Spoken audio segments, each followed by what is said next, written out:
Okay, welcome everyone to Live Talk. The U.S. Pan Asian American Chamber of Commerce, or USPAACC, started the Live Talk program to provide valuable advice and resources to businesses.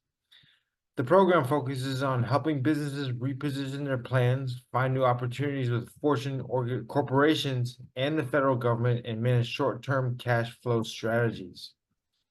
LiveTalk sessions feature experts who share best practices and strategies and answer the questions in various topics, making it a valuable resource for business owners looking to navigate the challenges and seize opportunities. Everyone, please help me in celebrating 40 years of empowering Pan-Asian American businesses and fostering economic growth with our Celebration Business and Procurement Conference. Celebration is the largest and longest running business development conference convened by Pan-Asian Americans in the United States. This June 2025, we will all come together and network. We will do business and celebrate our successes together. Please join us. Now, ladies and gentlemen, let me introduce Manish Gorawala. Manish is a serial entrepreneur and technology expert with over 25 years of experience. He is the founder and chief visionary of Triforce Consulting Services, Inc., a five-time winner among Philadelphia's 100 fastest growing companies, specializing in enterprise application development and mobile solutions for government and commercial clients. A 2015 10,000 Small Businesses alumni, here is Manish Gorawala. Yeah, hi everyone. Good afternoon. Nice to meet you all, and thank you all for joining today's program. And we are looking forward to share a lot of great information that's valuable for all. And with that, I would like to introduce Dara DiLeo. She's the VP Corporate Engagement with Goldman Sachs and Foundation.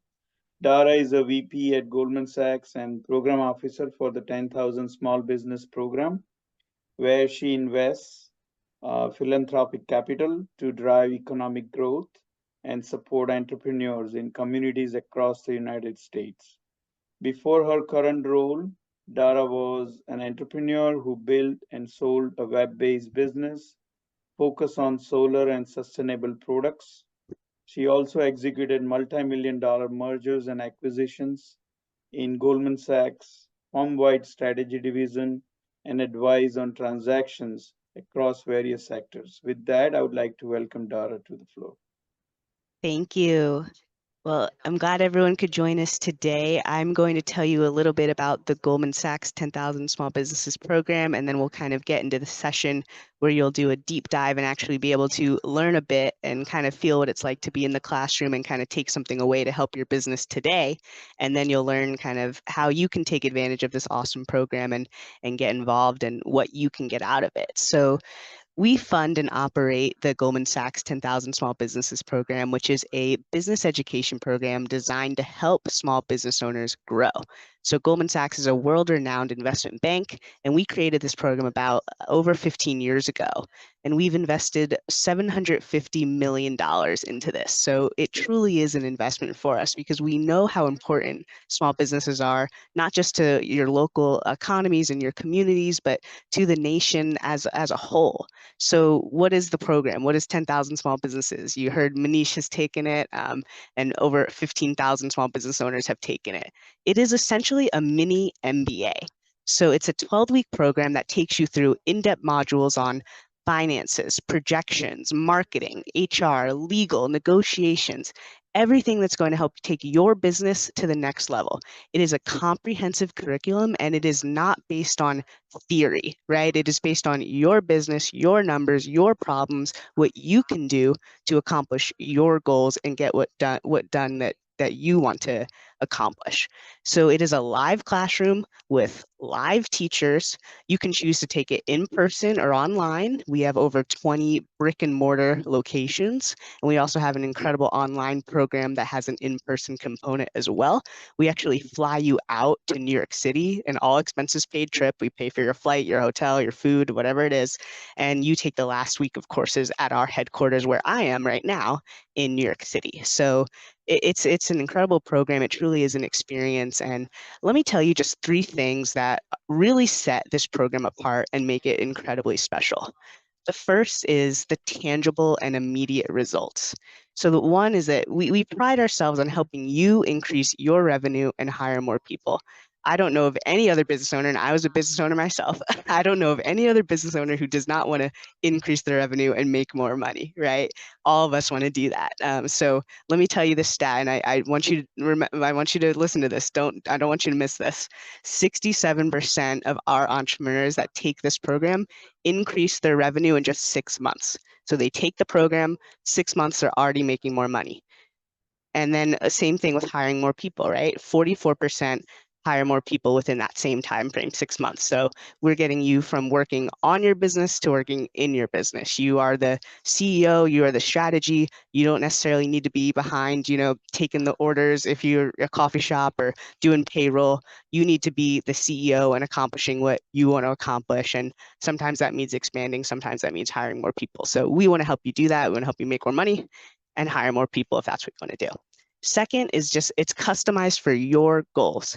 So in addition to the curriculum, you get to work with a one-on-one business advisor to create a customized 5-year growth plan. And that's whatever it is you want to do. Maybe you want to be more profitable. Maybe you have a brick and mortar store and you want to open 2 or 3 new locations. Maybe you're a service-based business. You don't even have a brick and mortar store, but you want to break into a new market. You want to launch a new product. You want to, sell to different customers. Maybe you want to sell your business and or pass it on to your kids. Whatever it is, we're here to help you do that. I talk to business owners that have taken this program all across the country. I was in Chicago just 2 weeks ago, and I met a business owner. He said, Dara, I took this program 7 years ago. Said, I still look at my growth plan. I still use my projections that I learned. It's still my North Star. It changes a little bit as the business evolves, but I'm still reaping those benefits. And that's exactly what the program is meant to do. The third and the final thing is that it's free. You heard me right. This program is free. We've invested $750 million in it, but there's no strings attached. We don't take a stake in the business. We don't sell you anything. It's funded by the Goldman Sachs Foundation, and that $750 million is all philanthropic capital that we've set aside specifically to help small business owners like you. So we're industry agnostic. We serve all types of businesses across all the country. Now you do have to apply to get in. So, it is a somewhat of an application process. There's 2 parts. You have to interview. That means you're with entrepreneurs that take this seriously. You're sitting next to people in the classroom that are ready to grow, they're serious about their business, and they want to learn. So the last thing I'll say is that even after the 12-week program ends, the learning continues. Once you graduate, you are part of the 10KSB Alumni Program for life, which means you're part of the Goldman Sachs family for life and all the benefits that come with that. You get access to world-class faculty members, continuing education clinics, summits, webinars, mastermind groups, CEO roundtables, so much more, right? So it's more than just the 12 weeks. It's for the rest of your life, and it continues to pay dividends. So you will get a taste of that today. I am pleased to hand it over to Shaniece Bennett, who is our lead finance faculty. Shaniece is the founder of AccuTrack Services, a Michigan-based consulting and accounting firm with over 17 years of professional expertise. She is known for her personal approach in helping business achieve financial and strategic goals. And she is a CPA, Bachelor in Finance, and MBA. I could go on. Whenever she speaks, we have lines out the door. So you are in for a treat. Shaniece, take it away. Thank you so much for that introduction. And one of the things that I am most interested in is giving you an opportunity to get a little taste of what it's like to be in the classroom. So we're not going to waste any time. We're going to jump right in. Today, I'm going to give you an overview of what it's like to be in one of our money and metrics sessions. And in order to level set with doing that, we're going to take a look at a sample business. Now, I'm born and raised in Detroit. I love barbecue. And so what we're going to do is look at a sample company that's based out of Detroit called Samuel's Barbecue. And our objective here is to take a look at their overall financial health and then identify some key metrics to help us make decisions about their business based on their actual financial metrics. And then because we're focused on a growth plan, we want to grow the business, we're going to look at different opportunities and potential strategies to help the barbecue restaurant grow, and then evaluate whether or not we should implement. And these are all things that you'll get to go through in the program, but we're going to consolidate a little bit for you. I'm going to tell you a little bit about Samuel's Barbecue Restaurant, just to level set a little bit. And so the restaurant was actually inspired by a lady named Sonia. Her father had been making barbecue for like 30 years, and he passed away about 7 years. Well, now it's a little over 8 years, 12 years ago.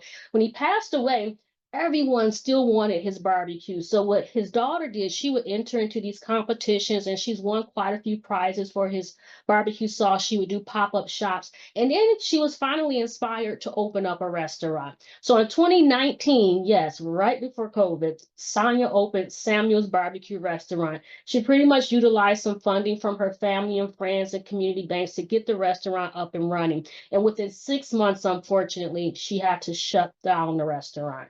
And that was primarily due to COVID. But because of some of the funding that came out, the COVID relief, some of you may be aware of the PPP loans or the EIDL loans, she was able to keep the business afloat. And so here we're going to be looking at the financial statements for 2021.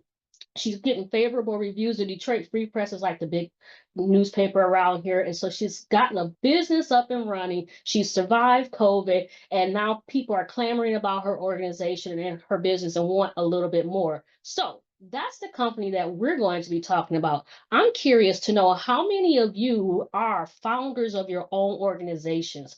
Type in the chat. Give me a number one if you founded your own business, or maybe you work in a family business.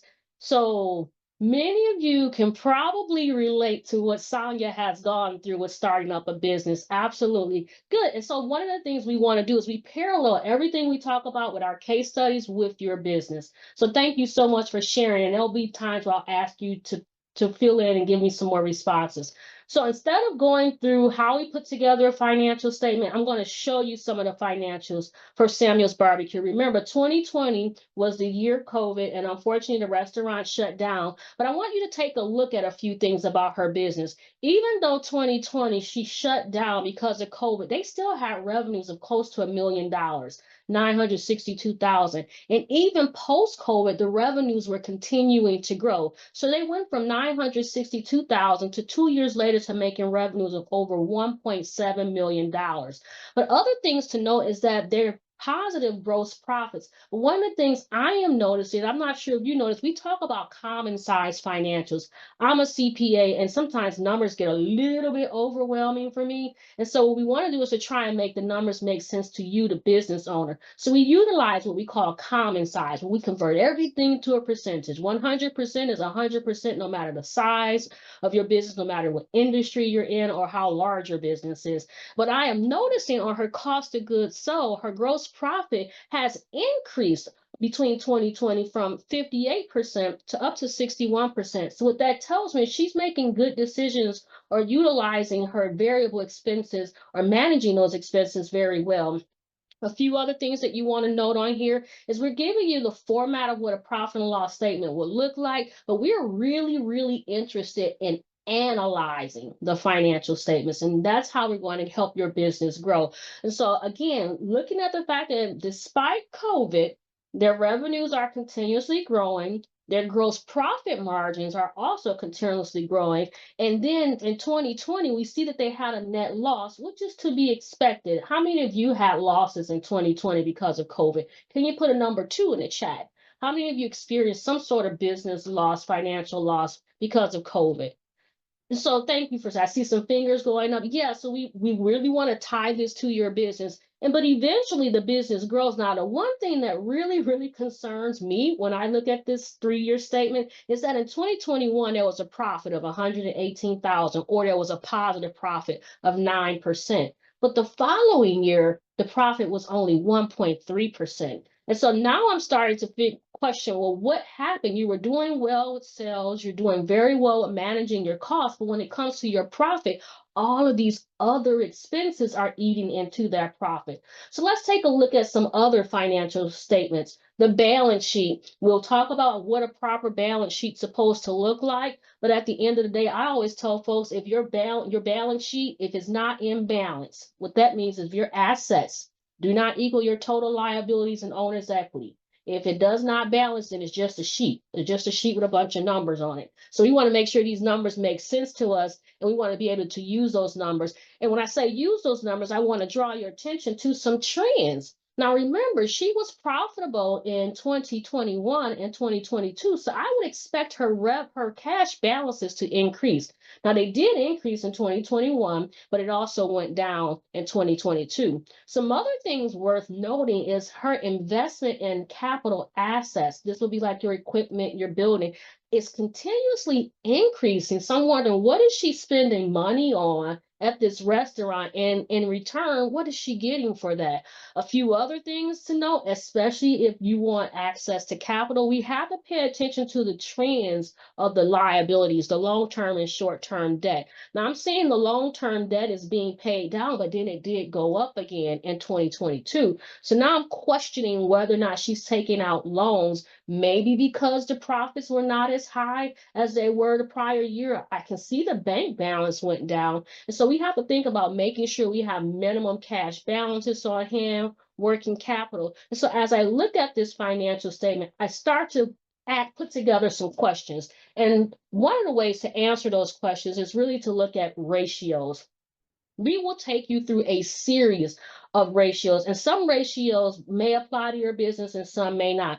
For example, revenue growth, I think, applies to every business. We want to be able to see how much we're gaining in terms of new customers or new sales, month over month or maybe year over year. But for those of you who may be in a product-based business, we can introduce some ratios about managing your inventory. But for Samuel's Barbecue, we won't talk too much about that. I just wanted you to get an idea of how this company has performed. Remember, they started in 2019, and we're looking at 3 years worth of actuals. And I'm just curious to know, from those of you who have looked at financial statements, in the chat, can you put in the chat whether or not you think this restaurant is off to a good start or not so good start? So if you want, in the chat, if you think they're off to a good start, especially to be a restaurant company during COVID, go ahead and put number 1 in the chat. But if you have a little bit of reservation about their performance, put a number 2 in the chat. I'm curious to see what your initial assessment is of the business. And the reason why we're asking for this is because you will be asked to provide some sort of financials when you apply. And one of the reasons we ask for that is to make sure you have a baseline. This is where you were when you started. And you heard about how within 6 months, revenues increased by over 60%. We want you to be able to see whether or not we're making a difference or you're making a difference based on the information you're getting from the program. So I see quite a few of you saying, okay, I think they're off to a good start. We will talk a little bit more about why. Why do you think they're off to a good start? I see Krishna says, I have a little bit of reservations. I will want to talk, and we will talk a little bit more as a group about what those reservations are. Because one of the things that we will learn is there is never a one right answer for any business. But just to give you an overview, what we ended up deciding was, here were some key takeaways from Samuel's Barbecue. The revenue growth was strong. Again, we saw continuously increasing revenues. However, the margins were deteriorating. And primarily when we look at the margins, we would look at labor costs and, of course, your direct material costs, which is probably going to be your largest cost. So then we want to talk about some strategies that she could possibly implement to improve that. The other thing we noticed is that interest expense was getting higher. And again, this was post-COVID. And if you remember, interest rates kept constantly increasing until just recently there was a reduction in the interest rates. One other thing to note was that there was decline in liquidity. Liquidity being how much cash you have on hand to cover all the bills that are coming due within the next 12 months. And so when I start seeing businesses that have liquidity issues or trends that are going down, I'm getting concerned about the ability for you to make payment, one, to your employees, and make payment to your vendors and your current bills. And so a couple of other things we needed to note here is that the owners did pay themselves a dividend in 2021 and 2022. Now, as a fellow business owner myself, one of the things I'm always going to tell you is the business owner should get paid too. one of the things we talk about in the program is the ability for your business to grow without you being the roadblock. So if there's so many key things that you're doing in the business, how much is it going to cost to hire someone to do that for you? And so here in this situation, Sonia pays herself through a dividend, but we want to make sure that the owners are being compensated for their time, because eventually there's some things that you may have to take off your plate and pay someone else for, and we want to be able to reflect those costs in your financials. If you all have any questions, please go ahead and put them in the chat. During our live sessions, we actually have a whole lot more time, and we're entertaining all the questions, and I'm pretty good on the fly. So if there's a question that you have, I encourage you, please put it in the chat. Thank you so much for that. So now that we have level set what Samuel's Barbecue Restaurant is, I want to take you through an example. And the example here is at the beginning of 2023. So here where 2023 has not occurred just yet, but this is post-COVID. So we're coming out of the recovery. We all were aware of inflation, the rising interest rates. Many of you may be aware or even affected by the supply chain issues with materials being able to get into the States. And so her business had done very, very well, and profitability was going down. But once she fixed that, she felt like, okay, the restaurant is getting that capacity. People like what we're selling. They're coming in because our revenues are going up. We want to figure out what are some other ways that we can improve profitability. And when we say profitability, that may not necessarily be cash flow. And so at the end of the day, cash is queen, is what I like to say. But we want to be able to identify strategies, one, to get additional profits, and those profits that are going to turn into cash. And so this is us now strategically thinking about, here's where you have been, Samuel's Barbecue Restaurant. What are some things that you should consider doing next? And I'm curious to hear from you all, based on what you know about restaurants. And again, hearing that this restaurant was fairly new, but people have been knowing about it for quite a while, what are some opportunities for growth that you think Sonia, the owner, should consider in order to gain more profitability and gain more cash flow? So go ahead and type in the chat. Give us some ideas about what you think she could do to improve her profitability and cash flow. So ideas are up here, but I'm curious to hear from you all, since many of you said that you're founders or you're business owners. What would you do to pivot or to help grow your business if you were a restaurant owner? Take a couple minutes to put some of those in. All right, Mark, I like that. A pop-up shop. And I'll tell you, she was pretty familiar with pop-up shops after her father passed away. And before she opened up the restaurant, that's what she did. Oh, food trucks. Thanks again. DoorDash. Now, DoorDash, I like that. So DoorDash could open up a brand new market for her, in that she can get access to customers that she's never had. And I want to say, Vivian, I like the increased sales, but that's a little generic. We want to get very specific, because we want you to walk away with tools that you can implement. And the same thing might cut costs. Well, which costs? Eventually, you'll get to the point where you can't cut costs too much. I like that Priya catering events. And the reason I like that one, Priya, is because when you do cater, especially for corporations, it is possible that they're not going to come in and pay full price like you would at the restaurant. You get your food, you collect the cash. You may have to invoice them, but it's going to generate a new customer base, generate new revenues. But what are the consequences of now selling your product to a commercial or even a government entity that may not pay you immediately? And so we have to look at all of those different opportunities and then evaluate whether or not those opportunities are things that she should take into consideration. And so here are some suggestions that some of you've already put in. But the things I'm really going to look at to evaluate your suggestion is she going to improve her overall net working capital? The net working capital, again, that's the cash that's available to pay the bills. We want to make sure she could do that. And then also the fact that she has some debt out there and also owes some liabilities to some of her vendors, what's the possibility of you being able to negotiate and make payments to your suppliers and get a slight discount for doing that? Same thing with debt consolidation, especially when interest rates were increasing, maybe consolidating the debt to get longer payment terms because interest rates are going up. But also some folks say, well, maybe, instead of paying yourself a dividend, why not put yourself on payroll as a business owner? Because when you're on payroll, you have payroll taxes. That's an additional expense. And so you could somewhat save some money there, but it will impact the net profit margin. So what we ultimately do is we take all of these different suggestions and we run them through different scenarios. What will be the financial impact on your business? In this case, because we're working with Samuel's Barbecue Restaurant, we're going to look at those. And so I have a few suggestions, and some of you came up with them. She could offer takeout. She could offer delivery services. How about sell groceries? And what about maybe even selling her dad's famous barbecue sauce online? And so ultimately what we would do in the program is you will pick one growth opportunity. Pick one of these opportunities, and we're going to run it through the program and put together a growth plan. And for this exercise, we said, okay, let's consider if Sonia would sell barbecue sauce online. What are some of the pros and what are some of the cons? And I'm interested to hear from you all. I want to show you what some of the pros are. Obviously, she's already making sauce, so that's something she could do because that's in her wheelhouse already. There are customers who are actually clamming and raving about it, so there's a market for it.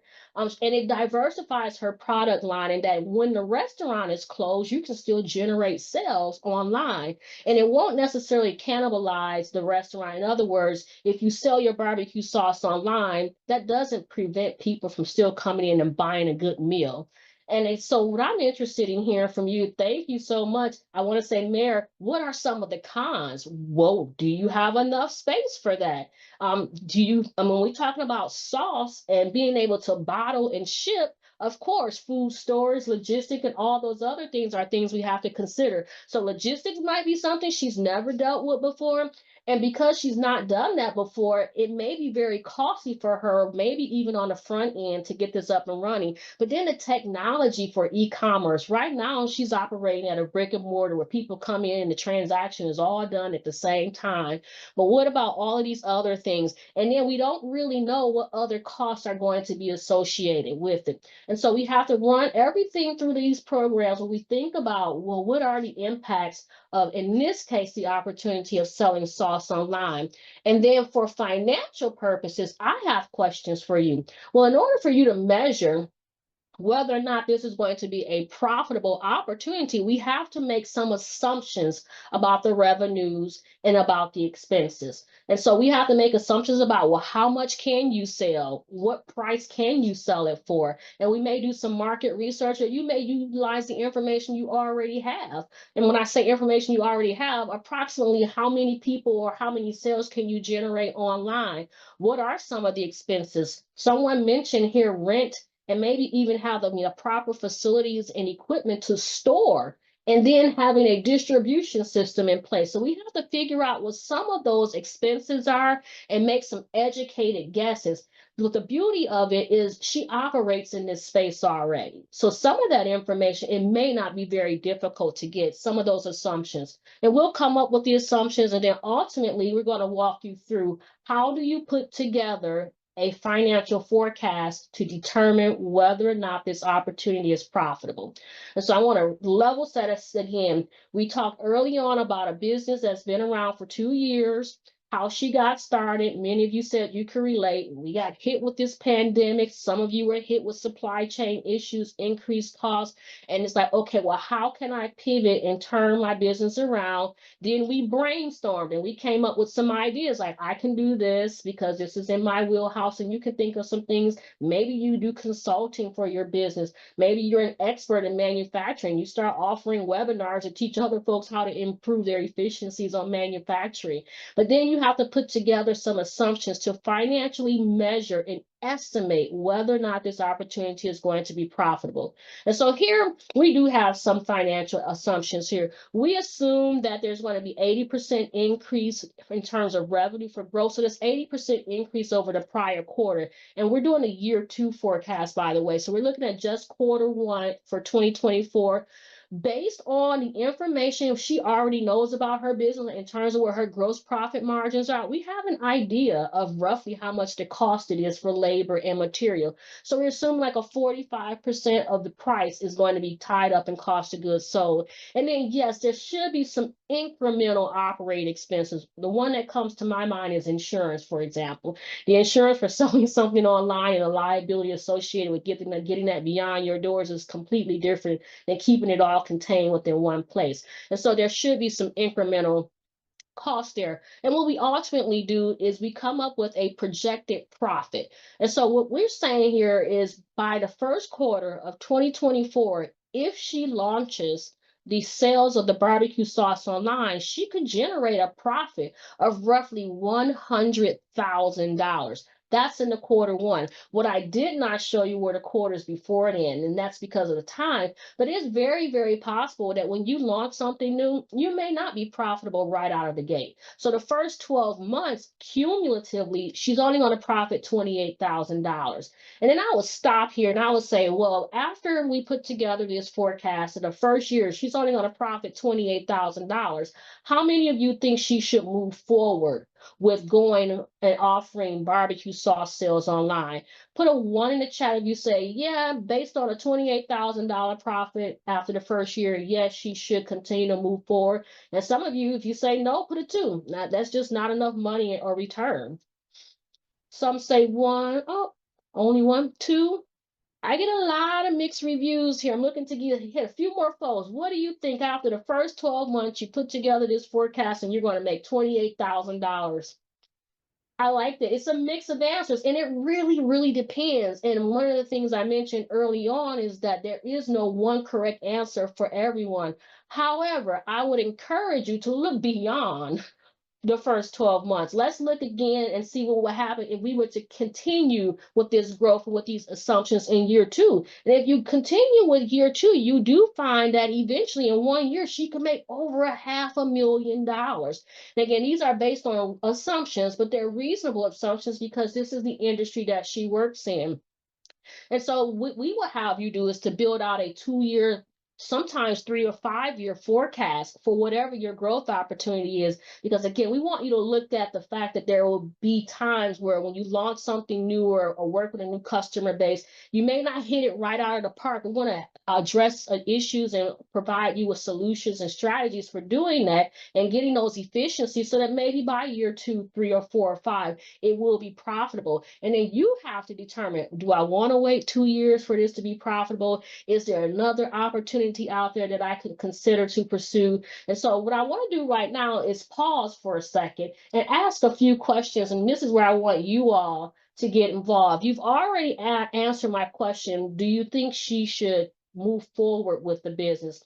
But some of you, when we talked about her pivoting after COVID and trying to become more profitable, some of you said that she should cut costs. And I said, well, let's be a little bit more specific on those costs. In the chat, and you can feel free to raise your hand so I can call you to come off mute. What are some ways that you have implemented cost reduction strategies for your business? And then more importantly, how has that impacted your business? So I'm looking to hear not necessarily, okay, I cut costs and we're more profitable. But if, for example, if you cut employees, there were some pain points there. And I'm interested in hearing from you, how did that work out for your business? So feel free to go ahead and put something in the chat. If you didn't cut costs, maybe you did something to pivot and generate additional revenue. What was that plan? What was that pivot for you to generate that additional revenue? And then what was the impact? Because again, we want to make sure that your business is going to grow. And then the more we share with each other, we can dig a little bit deeper into these cases. And so a question here, what are some ways you have implemented, yes, your cost reduction strategies? Mike, you say you got more investment to expand. So I hear 2 things here, Mike. I hear investment. And so that means you're looking at funding, access to funding, but then you use that funding for expansion. And when you say expand, was it expanding into another location, additional locations? Was it a new market, Mike? If you're able to, can you come off mute and share with us a little bit more about what that expansion was for your business? I'll give you a moment. Okay, Mike says he added more stores. So, Michael, you added more stores. Now, that's a great expansion, and I'm not sure how many of you have done that before. But at the same time, it also seems like there's some other challenges that you could face or you had to be prepared for. And we want to make sure that whatever your growth opportunity is, we're looking into not just the expansion or the upside, but are you addressing the potential downside, multiple locations? I just will stick with the whole liability things and the insurance for that. I see one person says we got retailers to buy into our story and see the benefits of our snack. I can't pronounce your name. I don't want to mess up your name, but are you able to come off mute, because I want to piggyback on your emphasis of your story. Are you able to come off mute, Nalina? Hi, you almost got it right. It's Nalini. And you're absolutely right. You know, those were the times when I actually would admire stores. The buyer reached out and she said, "Hey, we like your product." I said, you know, but the supply chain is so messed up. I'm not sure if I want this. You know, what if you return the product back to me? I don't know if this is for me. But she was so supportive. She said, you know, my husband's a small business owner, and I know that this is a challenging time. But if you want to think about it and get back to me, then we want you to supply to all our 260 stores. And I thought about it. I said, okay, I'll get back to you. And, you know, I thought about it and I said, you know, you can't look a gift horse in the mouth and say, I don't want this. That would be stupid. And at this stage, I just didn't want, because she showed so much support, I didn't want to disappoint her. So we just got on it. And yeah, it was the support that we had 3 years ago that's taking us now to launch our second product with Meyer Story. Congratulations, Nalini. I appreciate that. And I think you answered the question for Vivian. So one of the things I like, again, in the program, we get to hear other business owners' stories who are on the same journey that we're on. And you just shared with us your story for how you got your product onto more shelves or in a different location. And that's a question that I think Vivian said she was interested in as well. And so that is one of the beauties of the program. We talk about different things like financials, but then we can make everything applicable to our business just by listening to others. One of the things I also want to bring to your attention is to know that when we are making decisions about our businesses, especially as it comes to how you pivot or how to become more profitable, it is possible that you're going to implement more than one strategy. You're not going to say, well, just cut costs or just expand it to more stores. You may have to look at multiple options, and we want to be able to evaluate the impact of all of those options on each other. And so in order for us to do that, we sometimes will recommend that you identify some key metrics, and not necessarily focus on everything. What are the key metrics that are going to be able to measure the impact of your decision? So understanding what those key metrics are and maybe keeping track of those metrics on a frequent basis. I can tell you, looking at financial statements on a monthly basis, on even a weekly basis, is pretty overwhelming. I'm a huge dashboard girl.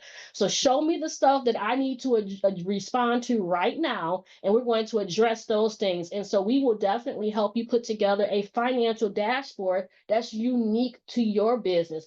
Also put together a financial dashboard to help you measure whether or not your growth opportunity is moving in the right direction or not. And the purpose of that is so that you can be able to adjust on the fly. Again, when COVID hit, we all had to adjust on the fly. And what we really want to do is to equip you with enough information so that you can help your business not only grow, but thrive and adjust to the times. So a few things that we want to talk about before we close out here today is when you're going through the program, your ultimate deliverable is this growth plan. And that growth plan is based upon an idea that you have to help your business grow. And there are some key characteristics of what we consider a good growth opportunity. First of all, whatever it is that you're offering or selling, is it solving a customer pain or need? In other words, is there a market to sell what you're providing? And then also, we're looking at having you step away from your current operations and think outside the box by either identifying a new market, maybe a new service or complementary service. But when we start talking about that new service, it has to fit you. With the restaurant, for example, barbecue sauce for a restaurant company that's famous for its barbecue, of course, that's a great fit. And it builds upon your competitive advantage. So we don't want to necessarily take you from being a retailer selling snacks to becoming an accountant. No, that's not what we're looking for. We want to build upon what it is you already do and what you already know and make sure that that fits you. And then more importantly, does it have the potential to be profitable? And so with it being profitable, folks heard about forecasting and budgeting tools. We want to provide you with those tools, provide you with that insight, and then provide you with some of those metrics to help you measure whether or not your opportunity is, one, a good opportunity, and also does that have the potential to be profitable. I would like to pause here and see, are there any questions for me about the content that we've just covered? And then I want to hand it over to Danielle, who's going to give you more information about how you can get access to the program. So are there any questions for me about any of the content we just covered as it relates to the financial metrics? Shaniece, this is Manmohan. Thanks for your presentation. I'm from American Software. I'm the founder of the business. We are obviously an IT business working within like IT staffing, consulting. I come from financial services, worked on Wall Street for like 20 years before I started the business. So love the whole thing that you mentioned.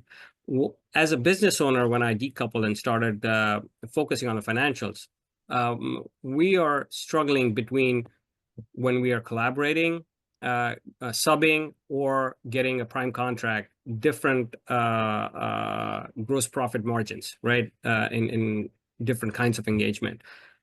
We don't know where, like, what is the minimum profit margin that we should carry in case of a service business, because there's a component of a vertical that brings revenue, which is aligned with the reseller aspect. Okay. So there are very low margins on the reseller side, but there are some higher margins if you get a prime contract. Majority of the time as a small business, you are working as a sub. So at what profit margins typically would you want a business to engage as a gross profit? Because then you have different cost structures that you have to build in to get to the net profit, right? So what would you advise on a services side that a minimum and maximum and whatever it can be, right? That's a great question. And I'll be honest and say there is no specific percentage, but what I would do, and I think you're onto something, is look at your different service lines, obviously evaluate what the profit margins are. And if you identify some that have lower profit margins, it sounds like there's still a benefit in that lower profit margin service line could yield additional revenue. So I think of that as investment, like marketing. And so, yeah, we're going to continue to offer a smaller segment. You may decide maybe we only offer these services to, we'll let that be no more than 20% of our revenue. So I think what you ultimately have to do is to take all of your different service lines, identify your most profitable ones and try and make sure you put more effort towards those, but diversify just a little bit so that you're not putting forth too much effort in those low gross profit margins. Now, when you're in the program, what you get is a business advisor who will actually work with you on your business and identifying what that structure looks like for your business. At the end of the day, you do have to make the decision. So unfortunately, I'm in a very, very similar situation where we provide services to the federal government. We provide services to commercial entities. And then striking that right balance took me several years to figure out. And it was a lot of tests and trials. And so it came down to how much effort am I spending on these clients that I only get a 15% margin versus the amount of effort that our organization is spending on clients when we get a 25% profit margin, and then striking that balance. And then also that whole part about, does it fit you? Remembering why you started the business. And that's how the program starts off. Why? It's all about you in the beginning. Why are you here? Why are you doing what you're doing? Was it just to be profitable? Then your answer might be easy. We're only going to offer the higher profit margin items. But if there's another underlying reason or mission for your business, you'll find that, I will say, that balance, and it may take a few tries before you identify the balance. So we would give you those tools and you'll have a business advisor to help walk you through that. I hope that answers your question. No, I appreciate it. But there was an additional part to that, right? So when you're in an IT business, risks are like there are like a lot of risk that come with if you're working with a prime. So now quantifying that risk, let's say we come up with a 20% or 25% gross profit margin, quantifying that risk that is embedded in the contracts and then translating into, okay, now with this risk, how do I evaluate that profit margin? So any advice on those? Because there are Yes. so many like risks in the contract, and the bigger the contract, the bigger the risks, right? Absolutely. So what we've decided, and you will decide this too, is your pricing strategy. You may have a different pricing strategy based on risk levels. So selling to the government is completely different from selling to maybe a Fortune 500 company or even to a smaller business. So looking at what your pricing strategy is going to do that. And then we also have some clinics on negotiations.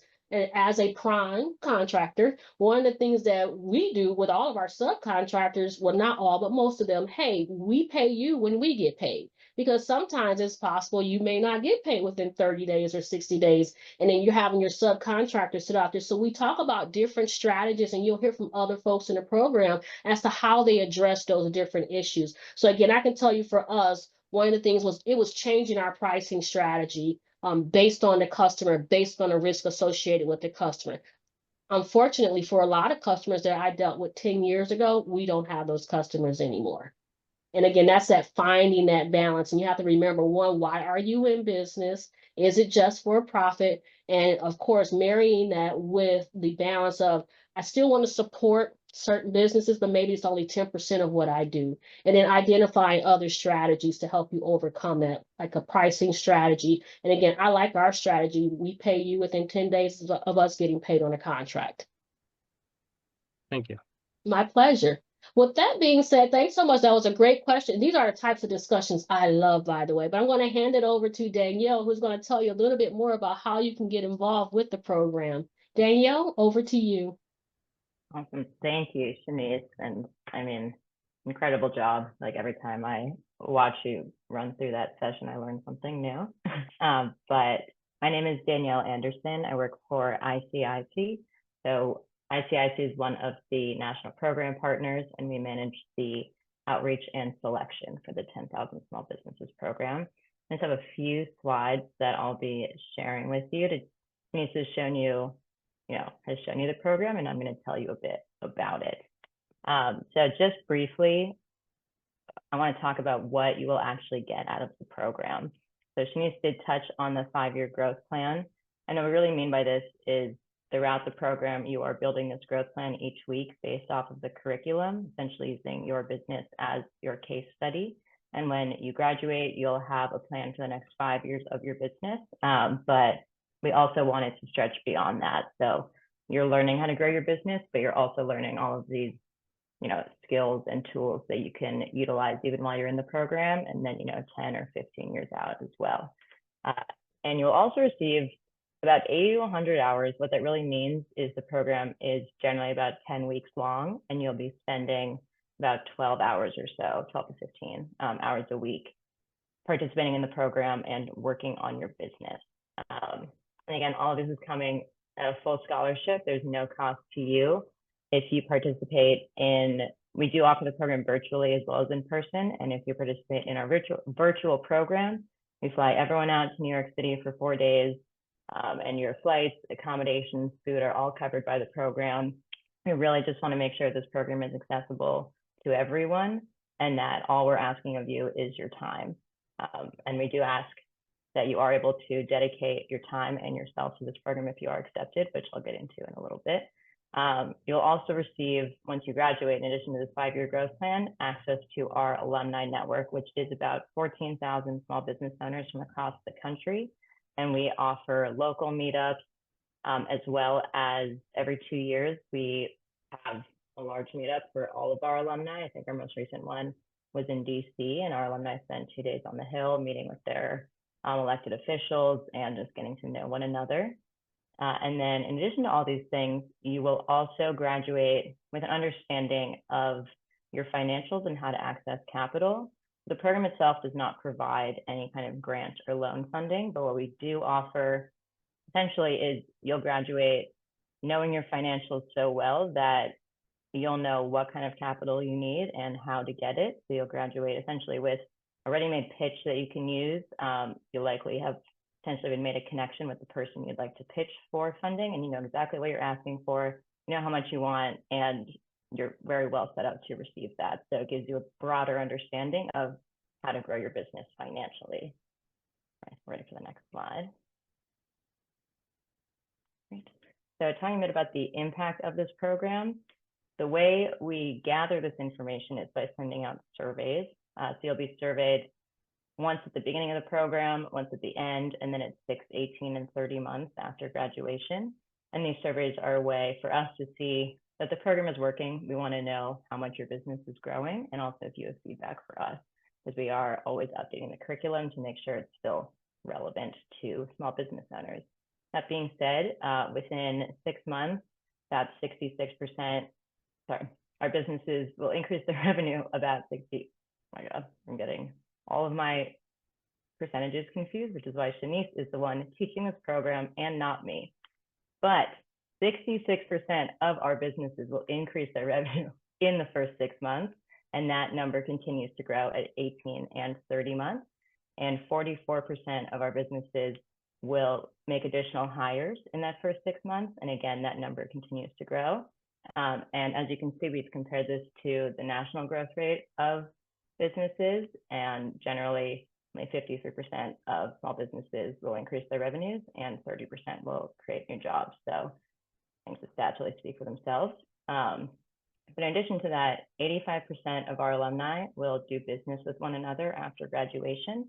And what that means is essentially, once you graduate, our alumni network, you can access everyone based on an app. And so you have access to this entire directory of businesses that you can trust and you know have been through the same program as you, and they're already kind of vetted in that way. So if you want to bring on a marketing consultant, or you want to bring on a CPA, or you need legal advice, you have a list of businesses that you can trust and you can just reach out directly. So we do find that many of our businesses will do business with one another after graduation. All right, moving on to the next slide. And so you might be asking, you know, do I qualify for this program? What are they looking for? And so we're going to get into that. So we ask that you are an owner or co-owner of your business. We ask that because we want essentially the decision maker of the business to be the one in the program. You're going to be asked to think critically about your business and make changes to it. We want to know that the person going through the program is the one who can implement those changes. We also ask that you've been in operation for at least 2 years. There are a lot of programs out there for startups, and this is not one of them. And so we want to know that, you know, you've been in your business for at least 2 years. You might not really have a handle on how things are going, but you've made it this far and you're ready to grow. That being said, 2 years is the minimum. We also have, you know, family businesses that have been around for 100 years and everything in between. And we also ask that you have annual revenues at or above 75,000. And again, we ask that because we want you to be able to think long-term about your business. This program is very growth oriented. And so if you aren't really able to think past 6 months because you're worried about how you're going to keep funding your business, then we might refer you to a program that's better suited for that. But we like to know that you have, you know, a couple contracts, or you've got a revenue source that you feel confident in and that you're at or above 75,000. And then we also want to know you have at least 2 employees. You can count yourself in that. The reasoning behind that is, as I mentioned, you know, this program takes place over 10 weeks, and we are asking for, you know, a good amount of your time during those 10 weeks. And we want to know that your business is still running. There is still someone speaking with customers, responding to emails, you know, getting out into the field. And so we just want to know there's someone else in your business who can manage that while you are participating in the program. And lastly, we just want to know that you're growth oriented. As I stressed, this is a growth oriented program. And so for someone who's just looking to keep their business stable, this might not be the most relevant program to them. We want to know that you want to, you know, create additional hires, you want to increase your revenues.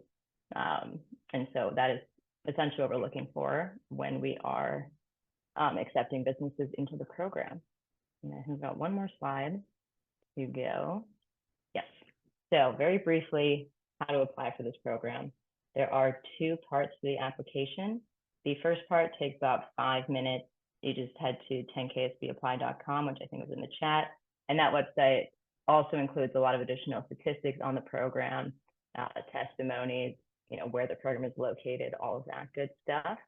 But that first part of the application, we're just going to ask a bit about your revenues and employee numbers and what your business does, just to check that you meet those minimum qualifications that I talked about in the previous slide.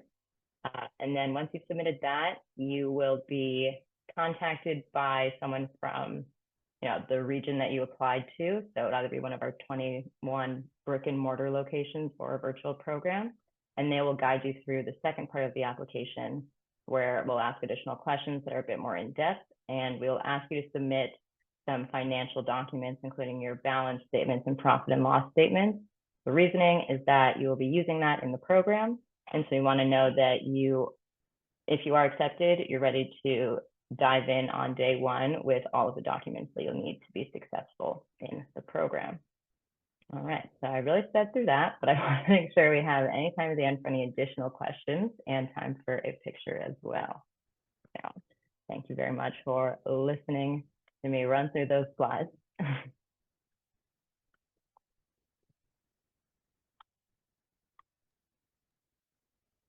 Danielle, I had a question for you. This is Manmohan from American Software. So for that, you mentioned owner or a co-owner, right? Only one person can attend, right? Both, if they're like co-owners, both can't. Yes, that's a great question. So we just ask that there's one representative from your business in the program. That is because you'll get very close with your peers, and we want to make sure it's the same people that you're meeting with, every day while you're in the program. We do encourage you to bring back everything you've learned to any co-owners, anyone in your business, and there will be opportunities where you can bring your co-owner, and you'll be made aware of those, but we just ask for one primary participant from each business. Thank you, Danielle. Thank you, Shaniece. Thank you both for the valuable information. I got a lot out of that. I don't know if everyone else did. This has been a wonderful session, especially educational for myself as an aspiring business owner myself. So thank you both. One last thing, everybody, we requested everyone turn on their cameras so we can get a group picture. That would be fantastic. Otherwise we get a picture of just your wonderful name, and that's not cool enough. If everyone could kind of get their faces on, and we would appreciate it.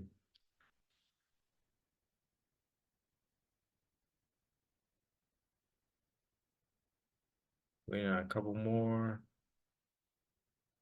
Rachel, tell me when we're good.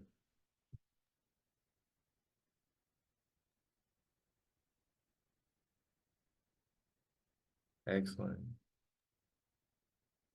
All right, we can go ahead and count down. So 3, 2, 1. Everyone smile, please. Thank you so much. Come on, everyone. We can do better than that. All right. Once more with feeling. Cheese. There we go. That's much better. Excellent. Thank you all for joining us for Live Talk and 10,000 Small Businesses. Great session today. Great questions. Great feedback from the presenters. Thank you so much, and we will see you at the next episode. Take care. Before we end, we still got a short Q&A. Oh, sorry Q&A. Sorry, Philip. No problem. We're not gone yet. All right. So I would like to open up the floor for Q&A, and I would like to, since I didn't see any questions other than Manmohan already asked, but I would like to ask few questions to Danielle or Shaniece. So one of the question is about what specific strategies or resources from the program have had the most significant impact on small businesses during uncertain times? I think I'll take that one. And so it's a cohort style program. And what that and I think Danielle alluded to, you really want one individual, you really form relationships. And those relationships help get you through tough times. And what I mean by that, we've seen some cohorts form their own advisory committees afterwards. We've seen a lot of businesses do business with each other who've gone through the program. And that, again, that peer-to-peer learning, that's just something, I don't know if you could put a value on it. And so just having seen folks who've gone through the program 6-7 years ago, and they're still getting together as an informal advisory board group, I think that is amazing. So having that support of 15,000 small businesses now is definitely a benefit I think that you all will be interested in. And could you share some examples of how alumni businesses collaborate with one another after graduating? Yeah, I will say that in some of our in-person brick and mortar class or groups, there's always an accountant or accounting professional. And then when they get to the finance and money metrics, a lot of scholars are saying, well, I need more help. And they'll go right to the person that's in the classroom. You've already built a relationship and with that person. And so sometimes they end up hiring each other, or I think it was when it comes to contracting, forming partnerships and JVs, joint ventures. We've seen some of those as well. Danielle? I was really going to jump in with the contracting as well. I think that's something we see across the board, in addition to the kind of, services that people are using from one another in terms of, CPAs or marketing or legal, but people joining up for contracting is very common. Yeah, and I can also answer, since I'm an alumni, there is also online community portal, 10KSB Connect. So after you graduate, you can use that to, engage with other alumni businesses. And there are a lot of resources like Danielle mentioned earlier. Another question is about what advice do you provide to businesses in the program for accessing capital, and how does the program facilitate this? Yeah, I would jump in and I'll let Shaniece there as well. But get involved is the best advice I can give. You'll likely be meeting with people or being encouraged with, specific lenders from within your area. You'll be in front of a lot of different people who can help you succeed in whatever those financial goals that you have are. But you can really only make that work depending on what you put into the program. So, attending even the optional clinics and workshops and really getting your face out there and making yourself known beyond just learning from the curriculum, I'd say, is a great way to succeed financially in this program. And how do you guide participants in identifying viable growth opportunities, particularly in industries affected by economic instability or shifting consumer demands? That's definitely a challenge. And I feel like you can go down a rabbit hole trying to come up with perfect assumptions. And even if you have all the best assumptions in the world, like predicting COVID, if someone could do that, there will still be some other economic factors. So our goal, and my goal, is always make decisions based on the information that you do have. What's more relevant and what's more likely. We're not trying to create a perfect storm here with their growth plan, but we really want to be able to identify things that you need to consider, but we won't consider everything. Otherwise, we would never make a decision. And can you share a success story from a business that faced significant challenges but turned things around after participating in the program? I know our website has a lot of success stories. Danielle, can you think of one? Well, I can share one that I experienced firsthand from our New Orleans location. They were a restaurant that I think went through the program during COVID, and obviously restaurants struggled a lot in that time. But one of their growth opportunities that they worked on in their growth plan was to open like a bar and event space. And I got to see firsthand, we held an alumni event at that bar and event space that they were able to open, I think 2 years after they went through the program.